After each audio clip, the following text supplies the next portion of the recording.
What is going on, guys? Today we are looking at second in form Insigne. He is coming in at about 80 to 100k depending on what console you're on, and we're going to have a look and see how good he is.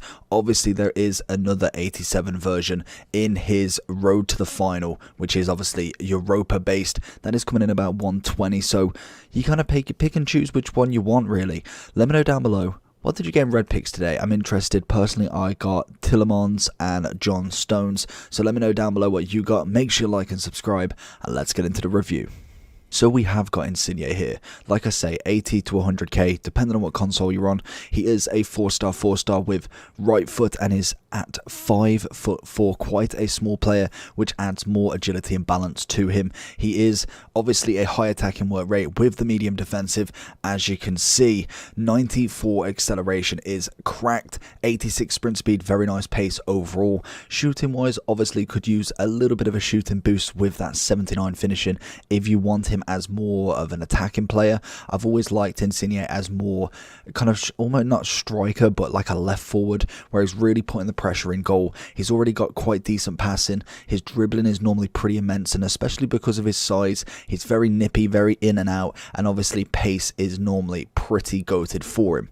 Obviously the chem style people are looking at is more of a dead eye, if anything, because you don't need no more acceleration, you don't need no more dribbling. Passing and shooting are the last two, because realistically his physicals are pretty shot. He's only got 36 strength and aggression, so there's no real point in actually upgrading that. If you was to put the dead eye on him, gives him 91 shooting overall and 92 passing, turning him into a 92 left or right wing, or right forward, left forward, whichever you'd choose, and you'd get that finishing up to a nice 89 bonus right there. And then finally, trait wise, we're looking at finesse shot and outside of the foot shot, which are two of the favorite traits, especially for someone who is going to be more of a kind of scorer than assister. You kind of just like to actually have a few chances outside the box, with his 93 long shots and 97 shot power.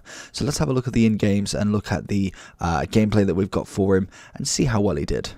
So with Insigne, obviously the massive thing for him is down the wing. He is rapid, very quick. Even though we do have the likes of Phil and Mendy who are going to try and catch him, the nippiness, the agility on him is normally pretty fantastic, and his ability to get in the box and also pass in the box gives him that double deadly kind of vibe to him as such. He can literally just pass it in if you really wanted to, or you can skill your way in. You'll see quite a few times we see Tavernier here, some really good defenders keeping up with the pace, obviously themselves having 80 to 90 plus pace depending on the shadow, and obviously they will kind of battle him strength wise.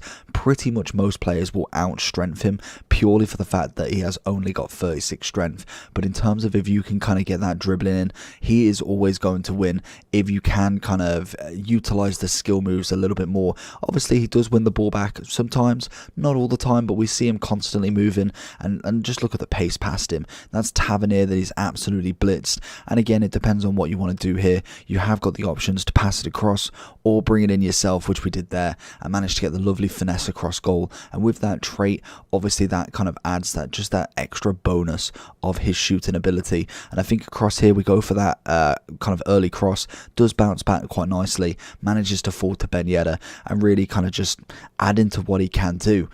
Is he worth the coins? That's something we're going to have a look at the overall in a second. But overall, I'm very happy with him. I feel like he's a good player. I cannot wait to see maybe a 90 plus version of him. So if we are having a look, as you'll see, I've got 135 and 140 on the screen, just because this kind of thumbnail graphics was done prior to the fact that he has dropped massively in price, and that is due to obviously rewards.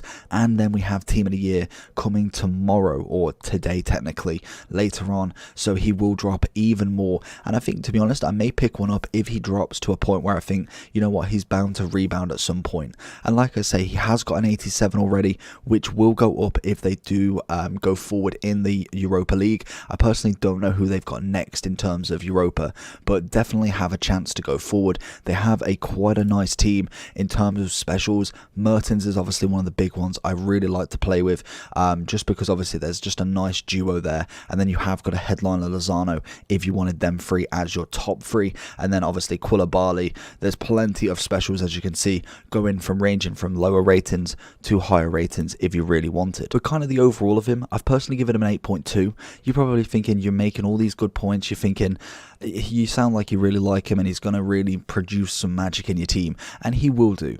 But the problem is we've got so many positions in this game absolutely full to the brim with cards that are better. Some cards have different abilities in different ways. You can play them left wing, but you want him as striker, very much like a Rashford left mid.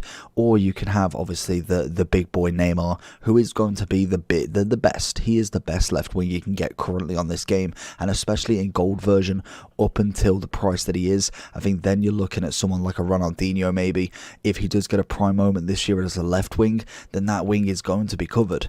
In terms of the generations from Insigne, we've had so many good cards from FIFA 13. He is only 29 years old, so he has got a few more years left. Starting with some man of the matches, he then moves on into team of the seasons, and you can kind of just see him progressing. He's always been one for informs and special cards, managing to get obviously team of the season. I think he didn't get one in FIFA 19, but prior to that he's had one pretty much every year they've been out. And then obviously last year he did get himself a scream right at the start, an inform, and also a team of the season to finish. So hopefully we see a strong finish with him here. He's already on 2 informs and a road to the final.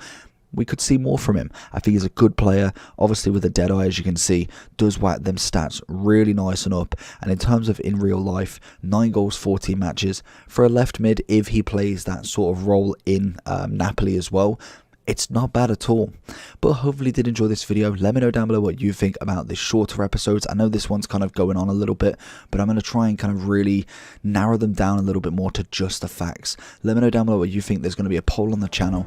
Like and subscribe, and I'll see you for the next one. Peace.